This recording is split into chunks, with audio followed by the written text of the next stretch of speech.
பிரதமர் நரேந்திர மோடி இளைஞர்களை முன்னேற்ற நினைக்கிறார். ஆனால் இங்கு வேலைவாய்ப்பு எப்படி இருக்கிறது? படிப்பை முடித்த பிறகு தாங்கள் விரும்பிய வேலைக்கு செல்ல முடியாமல் பல இந்திய இளைஞர்கள் போராடி வருகிறார்கள். எங்களுக்கு வேலை அதிகம் கிடைப்பதில்லை. அப்படியே கிடைத்தாலும் மிக குறைந்த சம்பளத்துக்கு நாள் ஒன்றுக்கு குறைந்தது 12 மணி நேரமாவது வேலை செய்ய வேண்டியுள்ளது. இந்தியாவில் உயர்ந்து வரும் மக்கள் தொகை வேலைவாய்ப்பில் கடும் போட்டியை உருவாக்கியுள்ளது. இந்தியாவின் மக்கள் தொகை 2030இல் 1.5 பில்லியனை தாண்டும். 2050இல் அது 2 பில்லியன்களாக அதிகரிக்கும் என கணிக்கப்படுகிறது.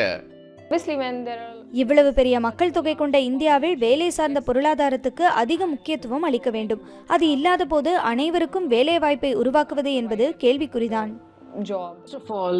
மிகவும் படித்த திறன் வாய்ந்த இளைஞர்களை இந்தியா தனது பெரும் சக்தியாக கொண்டிருக்கும்.